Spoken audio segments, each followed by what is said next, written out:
11월 2일 선목교회 중고등부 말씀 묵상입니다. 기도로 시작합시다. 좋으신 하나님, 오늘도 말씀과 묵상의 시간을 허락하심을 감사합니다. 오늘도 함께 해주셔서 하나님의 뜻을 깊이 묵상하게 도와주세요.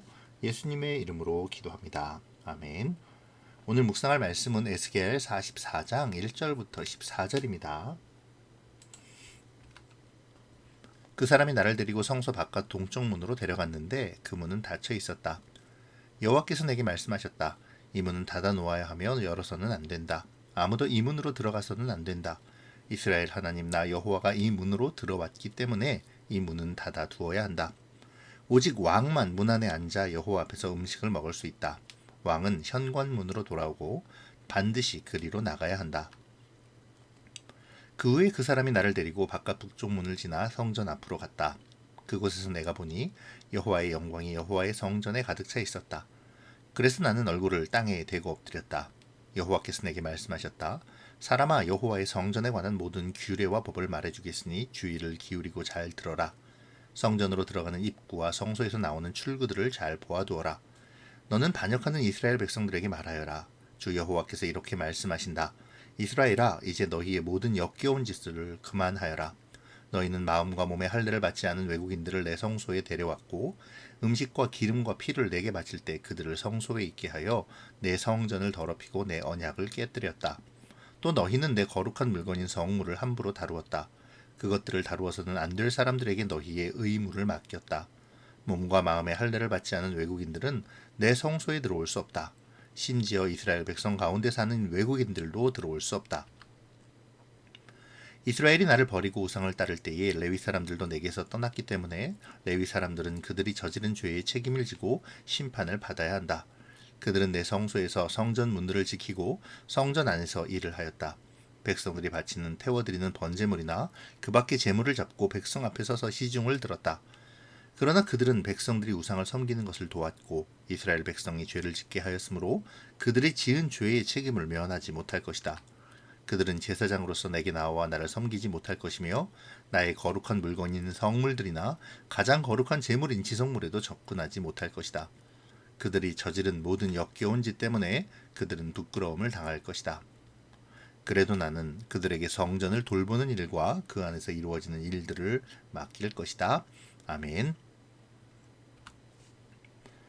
성전은 여호와의 영광이 임하는 장소이기에 거룩하고 정결합니다. 특별히 동문은 여호와가 출입하는 장소이기 때문에 더욱 영광스럽고 거룩한 곳이죠. 하지만 이스라엘 백성들은 우상 숭배로 하나님의 거룩하고 정결한 성전을 더럽혔습니다. 하나님께 드려질 제물들이 이방신들을 위해 드려졌고 심지어는 하나님이 가장 가증스럽게 여기시는 우상들을 위한 제사장들마저도 성전에 들어와 우상을 섬기도록 하였죠. 뿐만 아니라 하나님이 임명하신 제사장들만이 행할 수 있는 일들을 이방신을 섬기는 경건치 못하는 자들이 감당하도록 하므로 하나님의 이름과 영광을 욕되게 하였습니다. 이에 하나님은 하나님의 성전을 버리시고 떠나심으로 이스라엘 사람들을 심판하셨죠. 하나님이 성전을 떠나셨다는 것은 더 이상 하나님께서 이스라엘을 돌보지 않으시겠다는 선언이기도 합니다. 그렇게 하나님은 이스라엘을 떠나셨고 이스라엘은 하나님의 보호하심을 받지 못함으로 바벨론에 의해 멸망을 당하는 큰 아픔을 겪어야만 했죠. 하나님의 징계는 이스라엘이 바벨론에 의해 포로로 잡혀가고 예루살렘이 함락되며 성전이 파괴되고 나라가 멸망한 것이 아니라 근본적으로 하나님께서 이스라엘을 떠나신 그 자체인 것이죠. 사랑하는 친구들, 하나님으로부터 멀어지는 것보다 더 큰 재앙은 없습니다. 이스라엘의 모든 비극은 하나님께서 이스라엘을 떠나시고 더 이상 이스라엘을 보호하시지 않았기 때문이었던 것입니다.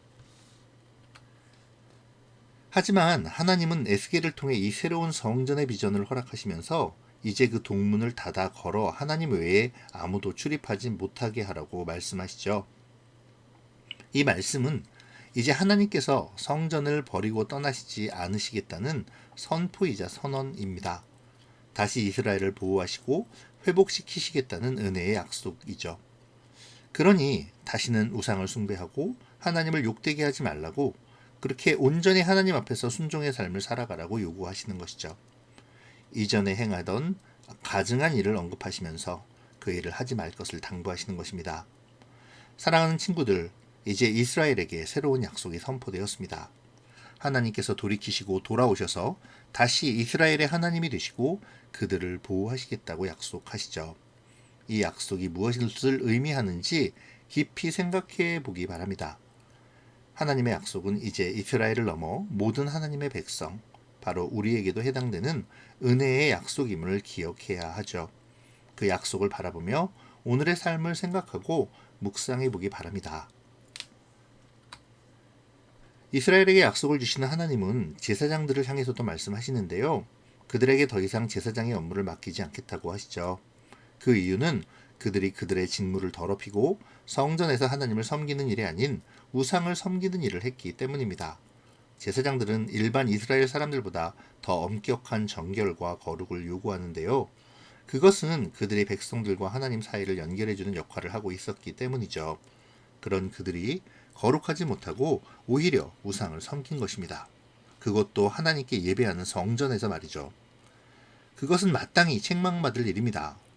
그렇기에 하나님은 더 이상 그들에게 하나님을 예배하는 일을 맡기지 않으시고 성전에서 예배를 위해 보좌하는 잡일을 보도록 하신 것입니다. 사랑하는 친구들, 오늘 말씀 속에서 하나님이 우리에게 주시는 메시지는 무엇일까요? 오늘 말씀은 하나님이 이스라엘을 떠나지 않고 다시 회복시키실 것에 대한 은혜의 약속과 그에 따른 이스라엘이 지켜야 할 것들을 상징적으로 보여주고 있습니다. 또한 아무리 귀한 자리에 있다 하더라도 자신의 책무를 다하지 않으며 오히려 권리만을 주장하는 것은 잘못된 것이라는 것도 알려주죠. 하나님은 영적인 이스라엘이 된 우리들에게도 같은 말씀을 하고 계십니다. 은혜의 약속을 주셔서 우리를 떠나지 않으시고 우리를 보호하시겠다고 말씀하시며 그 은혜 안에 합당한 삶을 살라고 말씀하시죠. 하나님 외에 다른 것을 의지하지 말고 섬기지 말라고 말씀하시는 것입니다. 더 나아가 하나님께서 나에게 맡기신 사명을 잘 감당할 것도 요구하시죠. 그 직무의 책임은 다하지 않으면서 권리만을 누리기를 원하는 것은 잘못된 것이라고 말씀하십니다. 이 의미를 생각하며 오늘의 날을 묵상하면 좋겠네요. 나는 은혜의 약속을 누리기 위해 합당한 삶을 살고 있나요? 나에게 주어진 하나님의 명령에 순종하고 있는지요? 나에게 주어진 약속에 합당한 삶에 대하여 묵상해보는 오늘이 되기를 바랍니다. 기도로 마칠게요.